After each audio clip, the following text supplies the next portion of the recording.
All right, you guys, welcome to the Life Without Fear podcast. My name is Dr. Spencer Erickson at Timview Chiropractic, and it's been a little while since I've done one of these, so I'm just going to do a real short one, and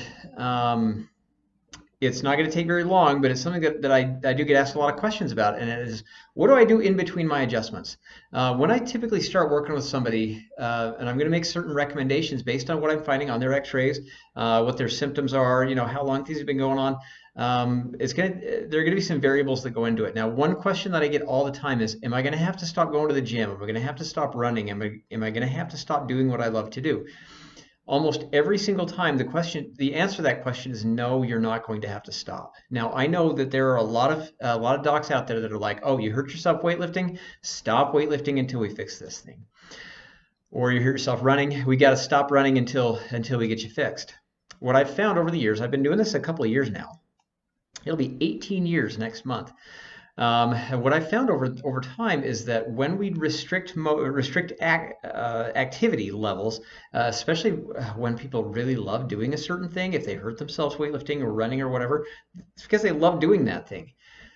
When we restrict that and we do all the adjustments that we need to, and we start reintroducing that, guess what happens? The pain comes back almost immediately. A lot of times what we're dealing with is not a one-time immediate injury, but usually rather a chronic injury that's been taking place and getting worse and worse over time. And so the body's been adapting to that movement or the series of movements or the activity over the time, and then eventually it will start getting inflamed, and that's where you get the pain most of the time. You get some swelling or inflammation or whatever, and that's what's going to cause the pain. What we found is that if we remove that activity and then rehabilitate all the tissues, all the joints and all that, as soon as you start adding that activity back in, the body jumps immediately back in to the adaptive actions that it was trying to apply to the activities before. And so it's going to start, the muscles are going to get real tight around it, it's going to start locking everything down, and the inflammation is going to come back almost immediately. And so what I've started recommending doing, I've actually been doing this for a few years, and so I have lots of great results with this. I don't take people off their activities. I want you going to CrossFit or going to the gym or going to continue running, run your distance, if you're having trouble with it now, then we'll work you back up to that distance. But I don't want you to quit running, because your body needs to adapt to both restored motion in the joints, which is what adjustments do, and that activity at the same time. And so it'll learn new movement patterns and new neurological patterns all at the same time as we're going through and rehabilitating things all at once. Now, what else can we do? If that answers that question completely enough, hopefully it does. What else can we do in between adjustments? Should I stretch? Can you give me stretches to do at home? That kind of stuff. Yes, absolutely, stretch. I don't usually give people stretching exercises anymore, because I don't really have great ones. The ones from my school are almost 2 decades old. There are so many better resources out there now than the very limited information that I got. They're making. Have you ever heard of people rolling out their TFLs? That's actually been proven in the last couple of years that TFL is not usually a problem. And so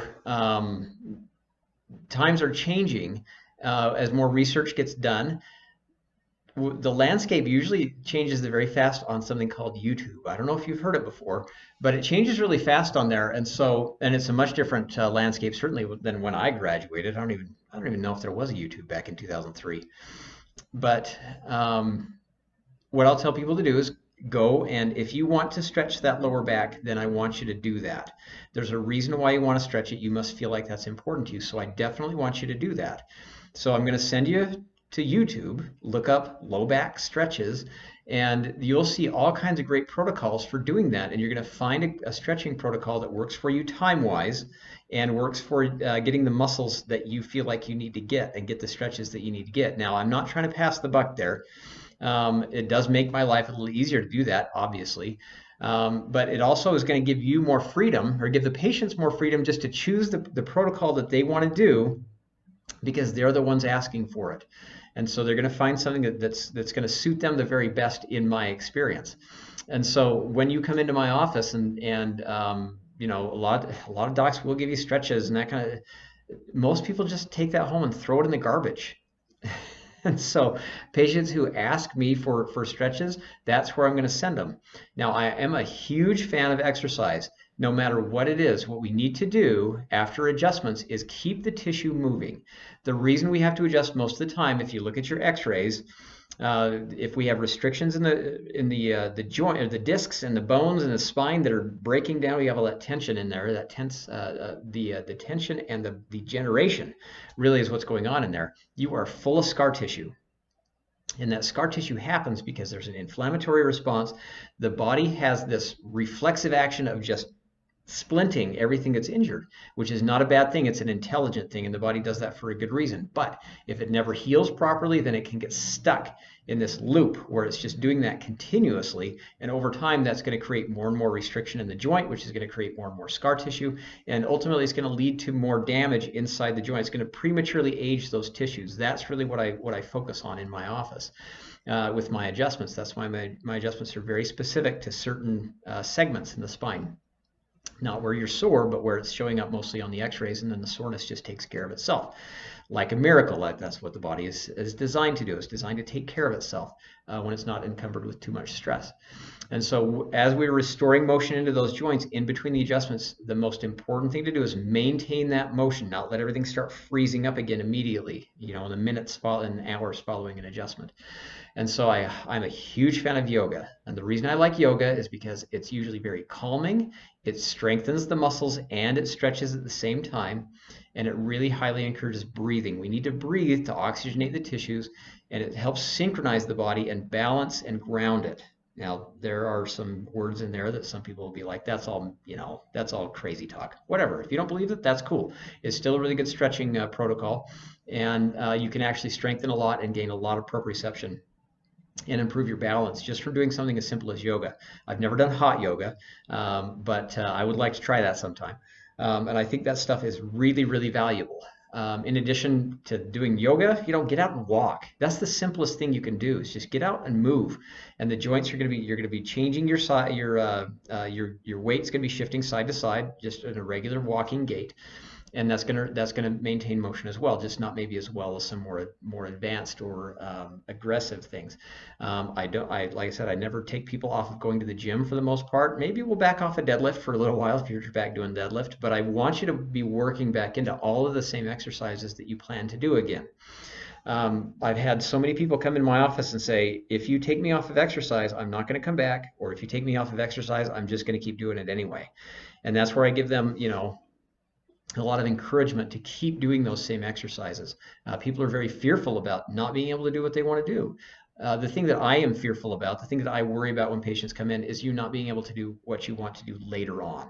If the problem is preventing you from being able to function at your best capacity now, just wait for 10, 15, 20 years, and it's going to be so much worse. And so it's much better to come in, let's resolve the issue, let's identify it. Then we can resolve the issue while you're doing the same things, and then your body's going to be able to adapt to being able to function fully doing all of the things that you like to do. So what other things? Pilates. Pilates are great because, again, it's motion and it's stretching and it's breathing and a lot of really good things. So whatever you like to do for your exercise, I highly encourage you to continue to do those things in between your adjustments. There are implements like foam rollers and chirp wheels, yoga wheels, I guess, and chirp wheel is one example of that. I have another video or another blog that whatever this thing is, a podcast thing. I have another one talking about a lot of implements and things like that to do in between. Like I've got traction and the yoga wheels and wedging and fulcrums and that kind of stuff. So if you want to look at that one, you're welcome to go check that out.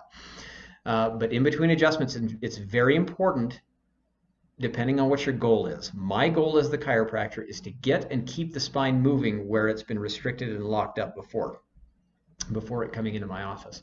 And so what I need patients to do at home is just support that by just doing the things that they normally like to do, and then maybe adding a couple things if they're too sedentary. So if nothing else, just get out and walk.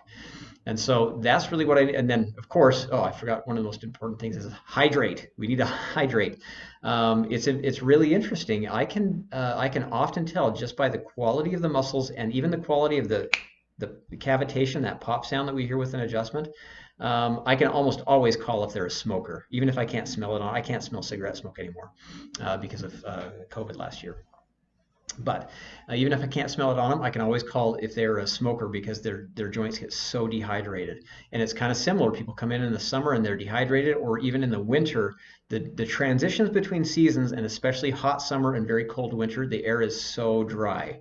And so we need to be constantly hydrating.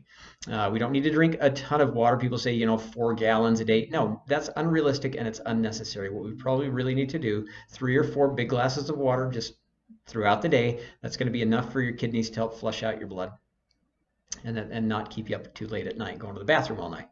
And so staying hydrated is also super, super important. If you can restrict the caffeine, that would be really helpful. Any sort of soda that has sugar. Your liver also uses water to process artificial sweeteners. And so almost any type of soda is going to dehydrate the body, especially regular soda. Well, it's almost not even an especially. It's just kind of a blanket statement. All soda, for the most part, is going to be doing that. Now, you're taking in carbon dioxide. That's really, your body, you're going to be able to breathe that back out. It's usually the other components of it. If you're doing a lot of coffee or black teas or a lot of things that have a lot of caffeine in it, then you are going to be dehydrated, especially if you're not supplementing with lots and lots of water throughout the day. And that's especially true, especially in our area. There's we have a couple soda places on the corner. You can just go and get sodas, and like Sodalicious or whatever. And so if that's true for you, if you're indulging in that stuff, make sure you're nice and hydrated with water. On top of that, it can be flavored water, but almost anything that's got sweeteners in it, your body's going to use some of that water just to process that stuff out, and so it doesn't have to deal with those toxins anymore. Even though some of them are fairly innocuous. Let's see, is there anything else? I think that's it for this video. So stay hydrated, keep moving. What we really want to do is be done as quickly as possible with your adjusting schedule, and make sure your muscles will be as loose and relaxed as possible. That's one thing that people don't realize about water as well. The more hydrated you are, the more relaxed your muscles are. Most of the time when people take a big glass of water with Excedrin for a headache, it's the water actually that gets rid of the headache because the muscles actually can relax. There are really cool studies on Eastern medicines with acupuncture and the energy flow throughout the body. It's a real thing. It's been mapped. And being hydrated is very, very important for that kind of stuff too, so we don't get blockages and end up, feeling sick even if we don't have a bug. A lot of that just comes from blockages in the energy flow. Anyway, I know I sound like a crazy person, but there is more to us than just muscles and bones and blood, and we have to understand that. And there is, the body's able to cope with a lot of stress, but there comes a point at which the stress level is too high and it's just going to start having fits. And that's what we want to avoid. The adjustments help with that. Staying hydrated definitely helps in between the adjustments, helps with that too. Plus it flushes out all the metabolic byproducts and toxins that we get released from injury repair. So now I think that's really it. But if I need it, if there's any more, then maybe I'll just I'll add another one later, a part 2 to this. Anyway, I'm glad you're able to join me for this. And if you have any questions, of course, my name is Dr. Spencer Erickson. I'm located at Timpview Chiropractic. You can find us on Facebook at facebook.com/Timpview Chiropractic. If you want to schedule an appointment, we do really cool seasonal specials right now on especially visit packages. This is a really good time to come in, because I know people are stressed out and they're maxing their credit cards anyway, and so we give a little bit more discount than usual through the holidays, starting in Black Friday time through December. If you need to contact the front desk, number is 801-762-6940, or you can email the front desk at timpviewreception@gmail.com. If you have any questions or concerns or ideas for me, please get in touch with me. drspencererickson@gmail.com works just fine, or you can just call the front desk or whatever, or contact me on Facebook. Anyway, it's been a pleasure today. I hope you have a great rest of your day, and we will see you soon. Thanks.